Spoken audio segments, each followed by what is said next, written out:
Assalamualaikum warahmatullahi wabarakatuh. Perkenalkan, nama saya Muhammad Fadlan Jatmiko. NIM saya 222 11341. Di sini saya akan menjelaskan tentang dua materi, yaitu satu pertama tentang pendekatan kajian fikih siasah, dan yang kedua itu tentang perkembangan fikih siasah.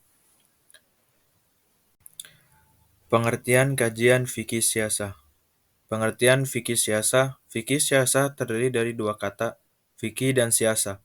Fikih berasal dari kosakata fakiha yafqahu fikhan, yang artinya faham yang mendalam.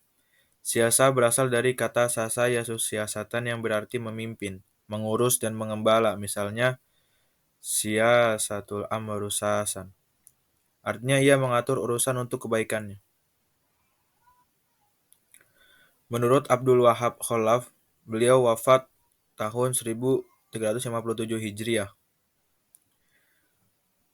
Pengelolaan keadaan umum pemerintahan Islam untuk terciptanya kemaslahatan dan terhindarnya kerusakan dengan tidak bertentangan dengan ketentuan syariat Islam dan prinsip-prinsip umum syariah meskipun tidak sejalan dengan pendapat para ulama mujtahid. Fikih siasah atau disebut siasah syariah yang secara etimologis dengan tambahannya nisbah adalah sesuatu yang bersifat syar'i.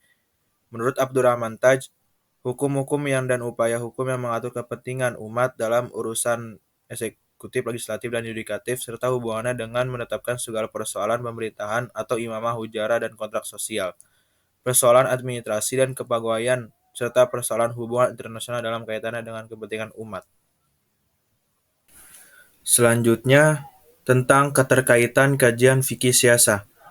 Ketika fikih siasah dikaitkan pula dengan maliyah di Indonesia, maka ia menyangkut tentang fatwa perekonomian dan keuangan syariah, baik perbankan maupun non-bankan.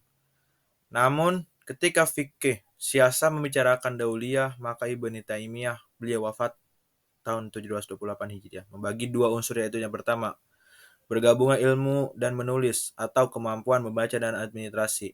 Yang kedua, bergabungnya kekuasaan dan keberanian atau pedang, sehingga gabungan unsur tersebut fikih siasah sebagai ilmu ketatanegaraan dalam Islam yang antara lain membicarakan tentang siapa sumber kekuasaan, siapa pelaksana kekuasaan, apa dasar dan bagaimana tata cara pelaksanaan kekuasaan menjalankan kekuasaan yang diberikan kepadanya, dan kepada siapa pelaksana kekuasaan mempertanggungjawabkan kekuasaannya.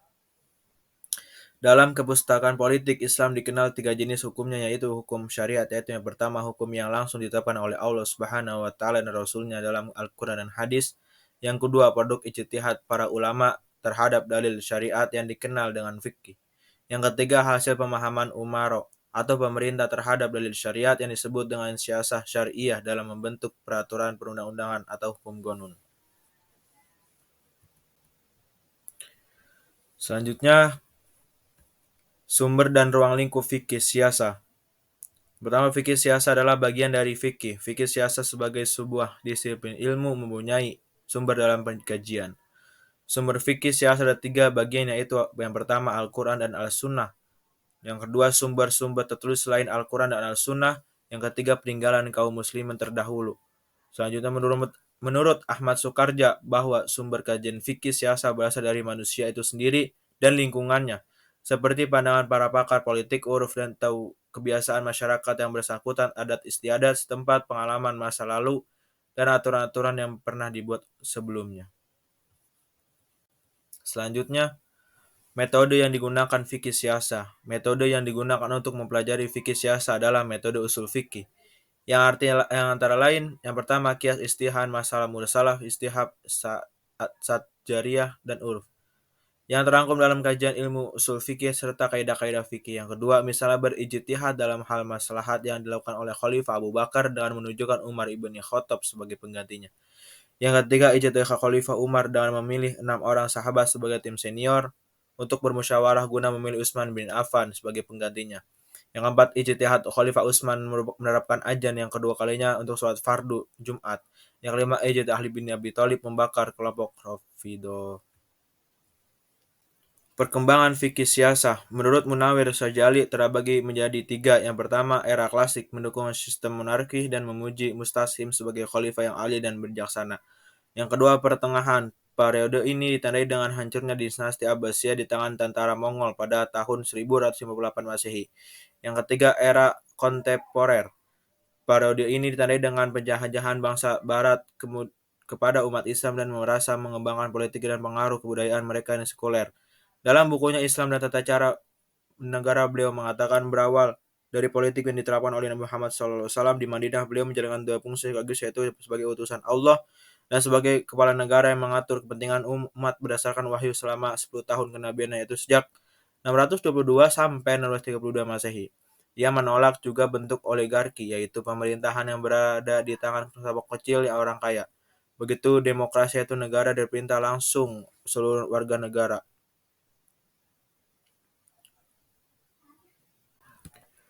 Khalifah di zaman perkembangan fikih siasah. Fungsi siasah dilanjutkan oleh penggantinya sebagai khalifah yang disebut Khulafaur Rasyidin, yaitu Abu Bakar, beliau wafat 13 Hijriah, Umar ibn Khattab, beliau wafat 23 Hijriah, Utsman ibn Affan, beliau wafat 35 Hijriah, dan Ali ibn Abi Thalib, beliau wafat 40 Hijriah. Pengangkatan Umar ibn Khattab atas penunjukan oleh Abu Bakar setelah melakukan musyawarah dengan sahabat-sahabat lainnya seperti Abdurrahman ibn Awf, beliau wafat 33 Hijriah, Utsman ibn Affan, dan Asid ibn Khudair, beliau wafat 20 Hijriah. Ibni Awf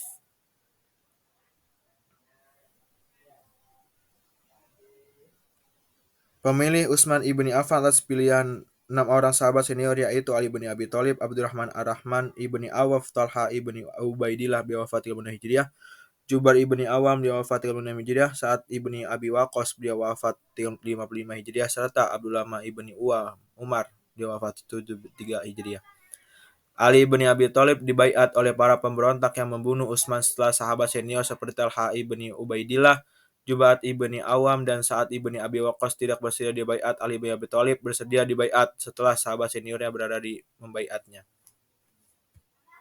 Perkembangan Al-Quran di era Abu Bakar. Umar ibn Khattab mengusulkan penulisan Al-Quran demi menjaga agar tidak hilangnya Al-Quran dari dada umat Islam.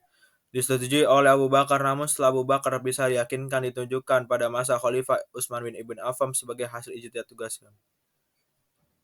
Pada masa Khalifah Utsman ibn Affan sebagai hasil ijtihad sahabat.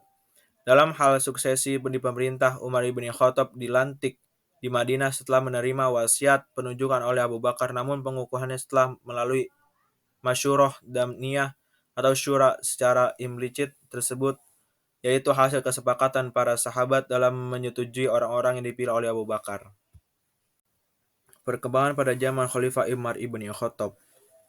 Umar banyak melakukan berbagai bijaksana seperti pengembangan daerah kekuasaan Islam, pembenahan birokrasi pemerintah demi kesejahteraan rakyat, pembentukan tentara yang digaji, pembaruan administrasi negara. Para penjabat diminta agar memberi laporan atas perkembangan pemerintahan di daerah masing-masing. Daerah dibaginya menjadi 8 provinsi, yaitu Madinah, Syariah, Jazirah, Khulafah, Mesir, Palestina, dan lain-lain. Lembaga penting lainnya yang dibentuk seperti lembaga kepolisian atau Diwan Al-Hadaj, lembaga pemasyarakatan, lembaga pekerjaan umum atau Najarat Al-Nafiyah, departemen perbajakan daerah yang dikuasai atau disebut juga Al-Kharaj, departemen Hankam bisa disebut juga Diwan Al-Jun, lembaga pembendaraan negara disebut juga Bait Al-Mal. Pada perkembangan pada zaman Utsman bin Affan, yaitu bagaimana perluasan Masjid Haram dan Masjid Nabawi serta banyaknya kharaj atau infak penghasilan. Adapun Utsman ibn Affan dipilih Dewan Syuro yang dibentuk Umar ketika ia sakit. Selanjutnya ia terbunuh oleh pemberontak karena dalam paruhannya pemerintahnya muncul nepotisme dan tidak terwujud rasa keadilan di masyarakat. Selanjutnya Ali bin Abi Thalib pada awalnya diangkat oleh sebagian umat, yaitu para pemberontak Utsman, dan mengajak penduduk Madinah untuk memilih Ali bin Abi Thalib. Pada zaman perkembangan Ali bin Abi Thalib ada beberapa. Yang pertama, pada zaman inilah banyak terjadi pemberontakan seperti pemberontakan oleh Aisyah, Zubair, dan Talha melawan pemerintah yang dikenal dengan Perang Unta. Yang kedua, kemudian Perang Siffin antara Ali bin Abi Thalib. Selanjutnya, Muawiyah yang berakibat umat Islam terpecah menjadi 3 kelompok, yaitu yang pertama kelompok setia kepada Ali bin Abi Thalib, yang kedua kelompok yang setia kepada Muawiyah dan Khawarij, yang ketiga mereka keluar dari kelompok Ali bin Abi Thalib. Selanjutnya pertentangan bersenjata mereka berlanjut sampai terbunuhnya Khalifah Ali bin Abi Thalib dan oleh Abdurrahman ibni al ibni Muljam.